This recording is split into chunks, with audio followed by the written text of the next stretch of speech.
So, the question is, bakit nga ba ako nag-start? Hey guys, I'm so excited to tell you na mag-start na ako mag-vlog. And honestly, medyo kinakabahan ako.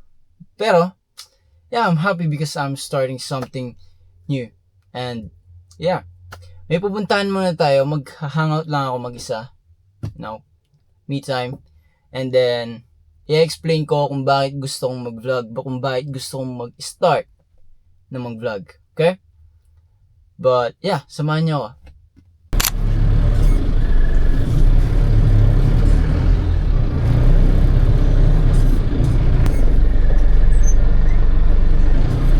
Ganito kahirap pag lumalabas ako, guys, you know? So, I'm an expert driver.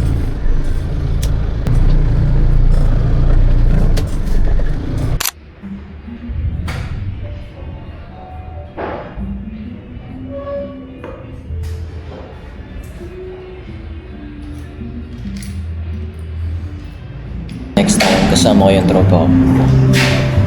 He's like a brother to me. Pero hindi pa namin alam kung ano yung gagawin namin. Hintayin niyo na lang, guys.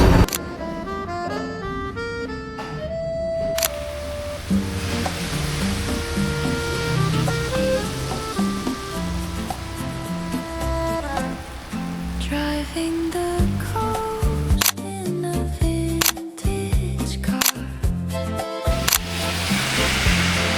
watching the light from a distance. Alright guys, turns out nandito tayo sa capital town, which is so great, man. And ito pala yung dala kong sasakyan. This is my father's, hindi sa akin to. Di tayo mayaman. We're just brokey for now. Di tayo mayaman. Not yet. Pero yeah. This is good, man. I-montage ko to and then yan, pagkatapos mag-montage, uwi na tayo. Hi. Good evening. Meron kayong lemonade soda? Fruity lang po siya. Water-based po. Wala po kami ng lemonade po talaga sir. Okay. Sa Wait fruity lang. lang po yung available. Lychee na lang, yung single. Lychee. Yeah. Solo lang po regular. Sorry.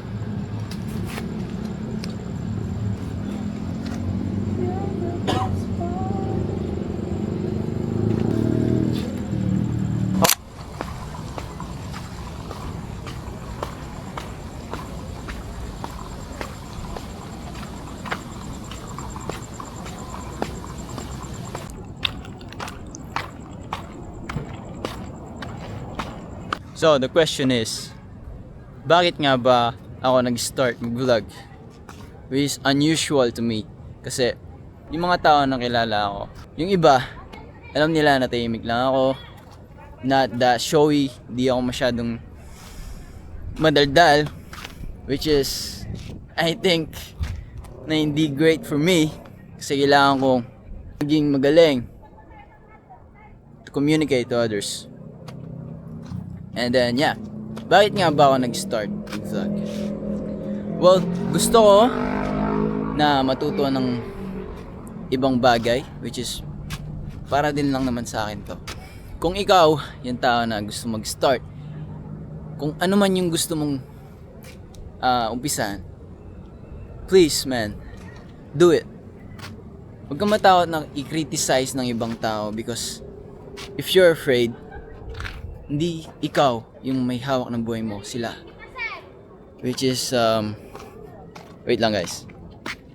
Thank you po. Ay, thank you po. Which is, you're making a fool out of yourself. Okay? Kahit anong gusto mong gawin, gawin mo yun. For you, not for other people. Okay? There's a saying, make a choice and make it the best decision you've ever made.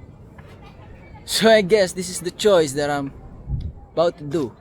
And this is the best decision I'll ever make. Sana. Pero I'm not regretting everything that I do. Because I've learned things doon sa mga bagay na nag-fail ako, doon sa mga bagay na nakapaggawa ako ng mali. And yeah, guys, this is so great. Parang medyo tumaas yung confidence ko ngayon. A little bit. Masama rin naman yung sobrang taas ng confidence mo. You know what I'm saying? So yeah, I'll see you in the next video. Peace out.